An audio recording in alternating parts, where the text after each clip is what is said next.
Hola y bienvenido al canal ABF Economist. Los principales índices bursátiles están ya en casi máximos históricos, dejando atrás la reciente incertidumbre sobre la guerra comercial arancelaria. Pero hay factores peligrosos en los que la bolsa no está poniendo el foco y marcarán la rentabilidad del mercado en los próximos años. El primero es la deuda pública de las naciones, cada vez más elevada y parece no tener techo. Y el segundo es el posible relevo de potencia mundial, con China sobrepasando a Estados Unidos. Con lo que vamos a poner en el foco los aspectos más importantes para que inviertas de la mejor manera, pensando en el futuro más cercano. Así que, vamos al lío. En esta misma semana hemos sabido que Trump ha anunciado unos aranceles del 55% a China como parte del nuevo acuerdo comercial. Y aunque ahora mismo está pendiente de aprobación, se impondrán unos aranceles del 55% a China y a su vez Estados Unidos tendrá una tasa arancelaria del 10% desde China. Con lo que vemos que se están rebajando las tensiones comerciales provocadas desde hace unos meses. Y estamos teniendo estas últimas semanas un mercado bursátil totalmente alcista, ya tocando de nuevo casi máximos históricos desde antes que estallara toda la guerra comercial arancelaria.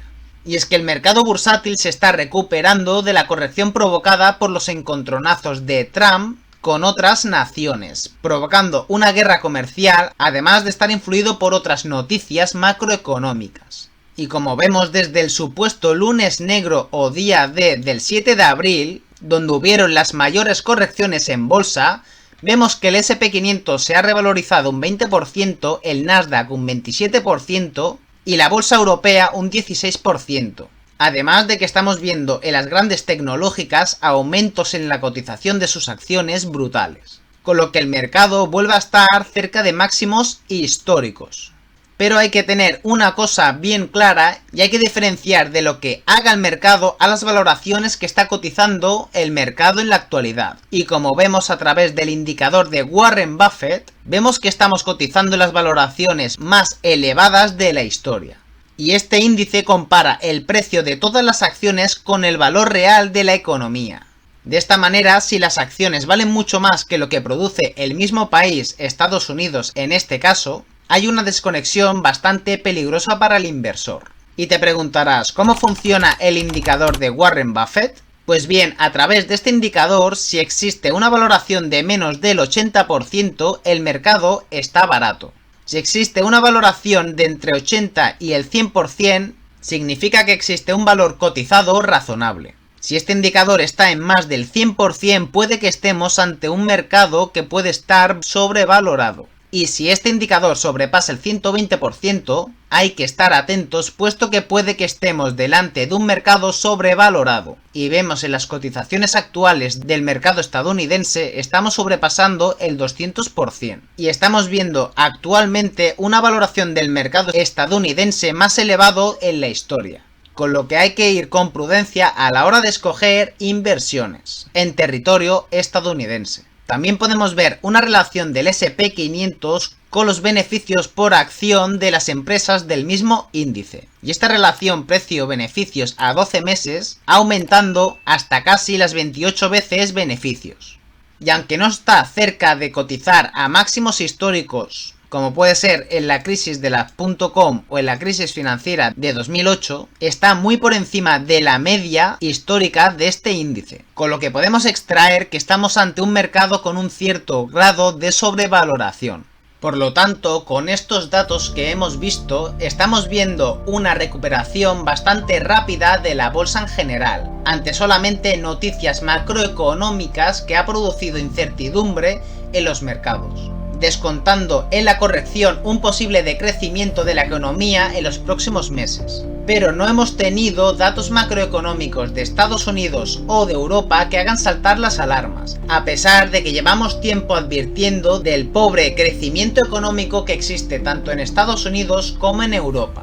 Así que si llega el momento de hacer frente a una recesión económica, entonces sí que vamos a ver fuertes correcciones en las bolsas de todo el mundo. Y vamos a ver a continuación dos problemas muy graves que pueden afectar a la economía mundial en los próximos años a entrar en recesión económica. El primero de estos problemas tiene que ver con la deuda, y comenzamos destacando que Estados Unidos ha perdido la máxima calificación de solvencia de la deuda, puesto que la primera potencia mundial ya ha perdido la máxima calificación crediticia por parte de las tres grandes agencias especializadas. Standard & Poor's le retiró la AAA en 2011, Fitch lo hizo en 2023, y este mismo mes Moody's tampoco le concede el sobresaliente a la deuda estadounidense. Y esto se debe a un elevado déficit y un fuerte aumento de la deuda, puesto que teniendo un elevado déficit público sumado a la senda insostenible de la deuda, han castigado la nota de la deuda del Tesoro de Estados Unidos.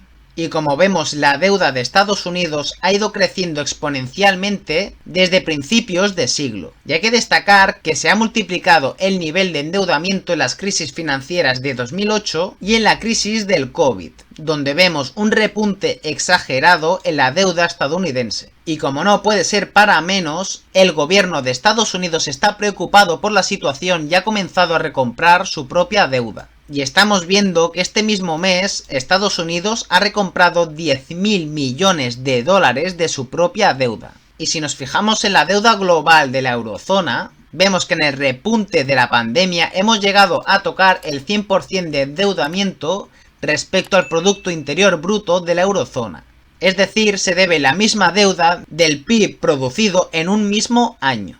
Aunque sí que es cierto que desde la pandemia se ha rebajado este nivel de endeudamiento, estamos teniendo cuotas de hasta el 90% respecto al PIB, lo que se produce en un mismo año. Y son niveles de endeudamiento insostenibles a largo plazo. Y como vemos, la deuda de potencias mundiales como Estados Unidos o Europa está a niveles récord, lo que significa que los gobiernos deben pedir prestado constantemente para pagar sus gastos. Y aquí vienen los problemas, puesto que, primero, cuanto más dinero deben, más intereses deben de pagar. Y esto es dinero que ya no se puede usar en servicios como salud, educación e infraestructuras. Y segundo, si los inversores pierden la confianza, podrían exigir intereses más elevados, o incluso dejar de prestar dinero a los gobiernos a través de su deuda.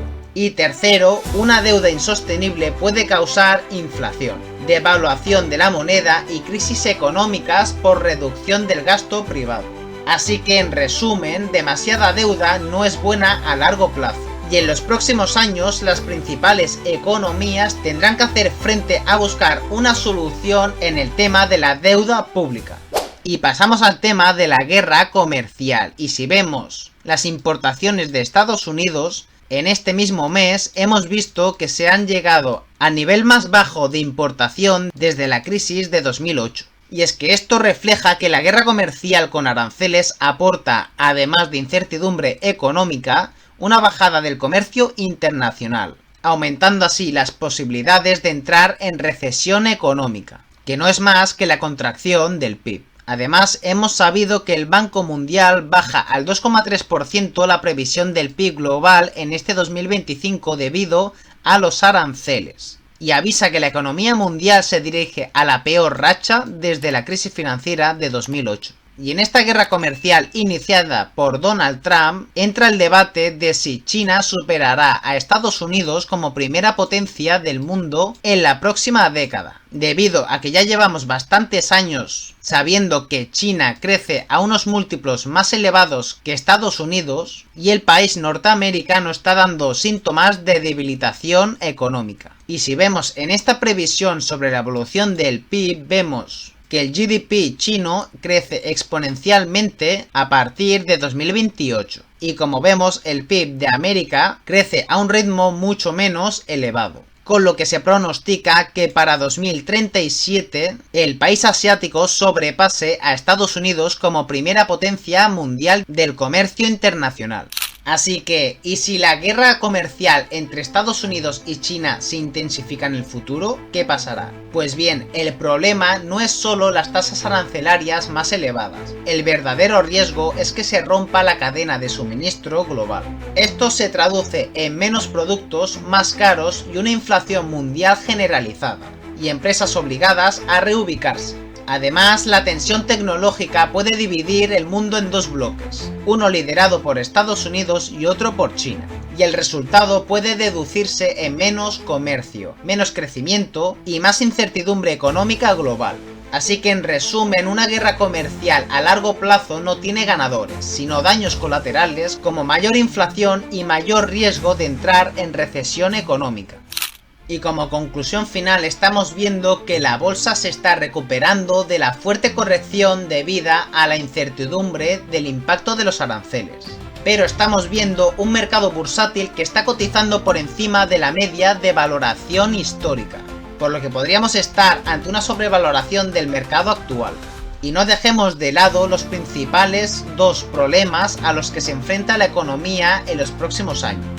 El primer factor peligroso es la elevada deuda que están asumiendo las principales potencias mundiales, como son Estados Unidos y Europa, que sobrepasan el nivel de endeudamiento del 130% respecto al PIB territorial. Y el segundo factor que genera todavía una mayor incertidumbre económica es el avance de China hacia la primera potencia mundial y todas las consecuencias que podría llegar a tener. Con lo que debemos estar bien preparados e informados para poder invertir de la manera más eficiente posible. Así que esto es todo, espero que te haya servido de conocimiento este vídeo y te haya ayudado. Nos vemos en el siguiente vídeo, un saludo.